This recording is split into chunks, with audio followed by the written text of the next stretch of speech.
Assalamualaikum warahmatullahi wabarakatuh. Salam sejahtera dan salam satu Malaysia. Kami dari Kumpulan 5 ingin membentangkan tajuk yang kami telah pilih iaitu Etos Negara Malaysia. Baiklah, dalam pepatah Melayu yang berbunyi, tak kenal maka tak cinta. Jadi di sini saya ingin memperkenalkan anda apa itu Etos Malaysia. Etos ialah perkataan yang bermaksud sifat atau ciri dalam bahasa peradaban Yunani. Dan dalam konteks etos Malaysia ialah sifat yang ditunjukkan oleh masyarakat Malaysia. Dan seperti yang anda tengok di sini, contohnya ialah seperti bahasa, ideologi, politik, agama yang digunakan masyarakat berbilang kaum di negara kita. Baiklah, kita akan teruskan dengan objektif. Etos negara Malaysia perlu mengambil kira bentuk hubungan etnik yang terjalin dalam masyarakat multi-etnik selama ini kerana ianya menjadi penentu kepada proses pembinaan negara bangsa. Hubungan di antara masyarakat majmuk menjadikan agenda untuk membina, mewujud dan mengekalkan keamanan serta keharmonian dalam masyarakat multi-etnik Malaysia sebagai agenda utama politik sejak negara mencapai kemerdekaan sehingga kini. Dalam konteks masyarakat berbilang etnik seperti negara Malaysia, usaha ke arah untuk terus memperkasa jati diri dalam kalangan golongan belia yang menjadi tunjang dan tulang belakang negara pada masa hadapan perlu dilaksanakan daripada masa ke semasa. Salah satu elemen utama yang tidak mendapat perhatian sewajarnya ialah aspek pembinaan etos bangsa yang menjadi teras kepada pembentukan jati diri kebangsaan. Elemen ini sentiasa terlepas pandang memandangkan ianya wujud dalam keadaan yang lebih tersirat, meresap masuk dan menjadi sebati dengan aliran darah serta meliputi seluruh saluran pernafasan dalam hidupan seorang individu.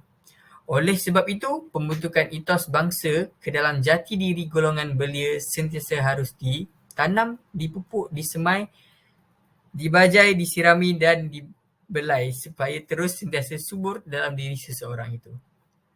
Seterusnya, kami akan menerangkan bagaimana atau kaedah untuk memupuk etos negara Malaysia dalam membina negara bangsa. Yang pertama ialah rukun negara kita. Rukun negara kita bersifat umum bagi mengatasi segala perbezaan yang terdapat dalam masyarakat berbilang kaum di negara Malaysia. Prinsip-prinsip yang terbina ini adalah bagi memperkukuhkan perpaduan antar kaum. Yang kedua, lagu negara. Lagu negara kita merupakan simbol semangat patriotik dan rasa kecintaan kepada negara, mampu memupuk semangat patriotisme, nasionalisme dan integrasi. Sebagai rakyat Malaysia, lagu negaraku tidak patut dilupakan bagi menunjukkan semangat nasionalisme dan patriotisme dalam diri masyarakat. Sekarang saya akan menyambung apa yang telah dibincangkan oleh rakan saya mengenai kaedah. Yang ketiga, jata negara. Merupakan simbol semangat patriotik dan rasa kecintaan kepada negara, mampu memupuk semangat patriotisme, nasionalisme dan integrasi. Sebagai rakyat Malaysia, lagu negaraku tidak patut dilupakan bagi menunjukkan semangat nasionalisme dan patriotisme dalam diri masyarakat. Dan akhir sekali, dasar pandang ke timur. Satu usaha dari pihak kerajaan Malaysia untuk meningkatkan lagi prestasi pengurusan dan pembangunan di negara ini, semangat perpaduan boleh dibina dengan menjadikan negara di timur seperti Jepun. Contohnya, Jepun membangunkan negaranya sehingga maju disebabkan oleh perpaduan rakyat-rakyatnya. Wop, jangan tidur lagi, sabar. Kerana saya akan menghabiskan pembentangan ini dengan menyimpulkan apa yang telah dibincangkan tadi.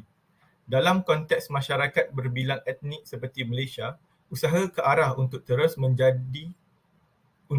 memperkasa jati diri dalam kalangan golongan belia yang menjadi tunjang dan tulang belakang negara pada masa hadapan perlu dilaksanakan daripada masa ke semasa. Salah satu elemen utama yang tidak mendapat perhatian sewajarnya ialah aspek etos bangsa yang menjadi teras kepada pembentukan jati diri kebangsaan.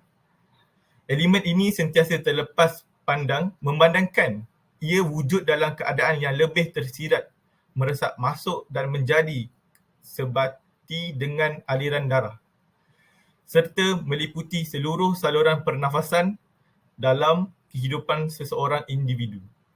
Oleh sebab itu, pembentukan etos bangsa ke dalam jati diri golongan belia sentiasa harus ditanam, dipupuk, disemai, dibajai, disirami dan dibelai supaya ia terus sentiasa subur dalam diri seseorang.